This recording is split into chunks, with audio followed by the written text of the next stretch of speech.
Welcome to D6. This is professor Vinod Kumar. వాళ్ళ atrocity SC/ST atrocity బాధితులకు double బెడ్రూమ్లు ఇళ్ల పంపిణీ. బక్కి వెంకటయ్య గారు, మీరు ఈ SC/ST బాధితులకు డబుల్ బెడ్రూమ్ ఇస్తే సరిపోతుందా బ్రదర్? ఇవాళ డబుల్ బెడ్రూమ్లు ఇస్తాము, లేకపోతే ఆర్థికంగా సహకారం అందిస్తాము, కలెక్టరు ఏదో బాధితులకు ఇంత ఆర్థికంగా తూతూ మంత్రంగా ఎంతో ఇచ్చేసి చేతులు దులుపుకుంటాము, మనం తన్నుతాం, వాళ్ళని తిడతాము, వాళ్ళని ఎదగనీయము, అధికారానికి రానియము, వాళ్ళు మా కాళ్ళ కింది చెప్పులాగే ఉండాలి, వాళ్ళని నందించి వేస్తాము, వాళ్ళని అంటరాలుగా చూస్తాము అంటే సమర్థిస్తావా వెంకటయ్య గారు? SC/ST కమిషన్ చైర్మన్ గారు వాళ్ళని సమర్థించి వాళ్ళకు స్టేషన్ బెయిల్ ఇచ్చి వీళ్ళకు డబుల్ బెడ్రూమ్లు ఇస్తావా? అరే, డబుల్ బెడ్రూమ్లు అనేది భారత రాజ్యాంగం కల్పించిన ఇల్లు లేని వాళ్ళకందరికీ ఇల్లు ఇవ్వాలనేది. ఇల్లు లేని వాళ్ళందరికీ, ప్రతి భారత పౌరుడికి ఇల్లు ఇవ్వాలని చెప్పి భారత రాజ్యాంగం చెప్తుంది. బక్కి వెంకటయ్య గారు, ఏదో బాధితులకు డబుల్ బెడ్రూమ్లు ఇచ్చి కంటి తెలుపు చర్యలు చేయకు, నువ్వు వారిని న్యాయపరంగా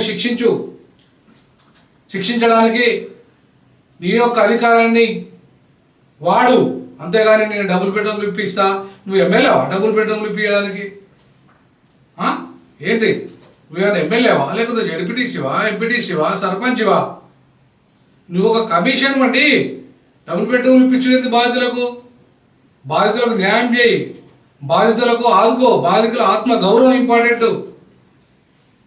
డబుల్ బెడ్రూమ్లు ఇప్పించడము, భూమి ఇప్పించడము, ఇవన్నీ కూడా ఎమ్మెల్యేల పని, రాజకీయ నాయకుల పని. నీ పని కాదు, నీ పని ఆర్థికంగా బాధితులను ఆదుకోవడం, షెల్టర్స్ ఇవ్వడం, చట్టపరంగా న్యాయపరంగా రావాల్సిన వాళ్ళకు ఏవైతే రావాల్సిన హక్కును కల్పించడం, వాళ్ళకు న్యాయంగా జరగాల్సిన అన్ని రకాల చర్యలు అట్రాసిటీ యాక్ట్ ప్రకారంగా దాన్ని అమలయ్యేటట్టు చూడడం.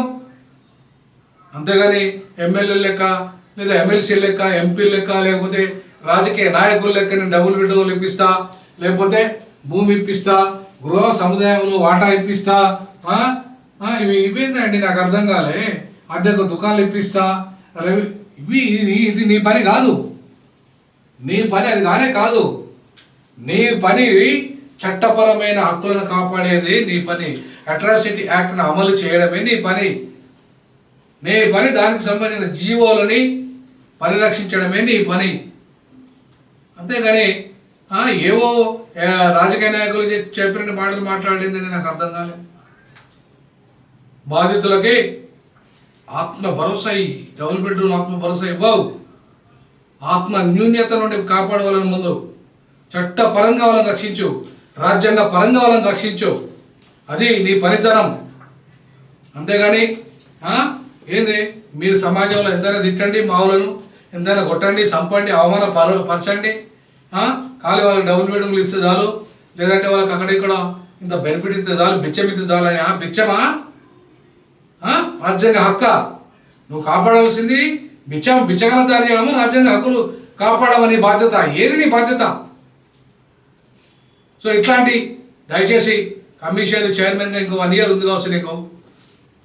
ఇట్లాంటి లాలూచి పనులు చేయకు. ఖచ్చితంగా చట్టపరంగా రావాల్సినవి వాళ్ళకి ఇప్పి చట్టాన్ని అమలు చేయి. చట్టం అమలు చేయడం నీ బాధ్యత. అత్యాచారాల నిరోధక చట్టాన్ని, రాజ్యాంగం కల్పించిన SC/ST రక్షణలు, అలాగే న్యాయపరంగా నువ్వు సివిల్ కోర్టు అధికారాలు నీకుంటాయి. ఆ రకమైన నీ అధికారాలను నువ్వు అమలు చేయి. అంతేగాని నువ్వేదో రాజకీయ నాయకుల లెక్క, లేదా బ్రోకర్ గారి లెక్క, రాజకీయ బ్రోకర్ల లెక్క నువ్వు వ్యవహరిస్తే నీకు రాజకీయ బ్రోకర్లకు ఉన్న తేడా ఏముంటుంది చెప్పండి? కాబట్టి దయచేసి బక్కి వెంకటయ్య గారు, మీరంటే గౌరవం మాకు. ఇవాళ SC/ST కమిషన్ చైర్మన్గా మరి మిమ్మల్ని ఏం చూసి ఇచ్చాడో ఆయన, ఆనాటి కేసీఆర్ ముఖ్యమంత్రి. బట్ మీకు ఈ రకంగా వాళ్ళని ఏదో ఓదార్చి ఏదో కట్టితుడుపు చర్యలు తీసుకుంటాడని నడవదు. రక్షణ చట్టం అమలు కావాల్సిందే, అత్యాచారాల నిరోధక చట్టం అమలు కావాల్సిందే, వాళ్ళకి శిక్ష పడాల్సిందే, వాళ్ళకి జైలు ఊచలు లెక్క పెట్టాల్సిందే వాళ్ళు. ఆ రకమైన చర్యలకు నువ్వు తీసుకో. అంతేగాని రాజకీయ నేతల లెక్క దయచేసి వివరించేదని తెలియజేస్తూ మీ యొక్క అభిప్రాయాలు కూడా నిక్కచ్చిగా తెలియజేయండి ప్రజలారా. ఇది ప్రజల పక్షాన నిలబడి కొట్లాడే ఛానల్, ఎవరికి భయపడే ఛానల్ కాదు, లేకపోతే బాంఛనగిరి చేసే ఛానల్ అసలే కాదు. మీ కామెంట్స్ కూడా స్పష్టంగా తెలియజేయమని చెప్పేసి కోరుకుంటూ జై భీమ్, జై పులే, జై పెరియార్, జై హింద్.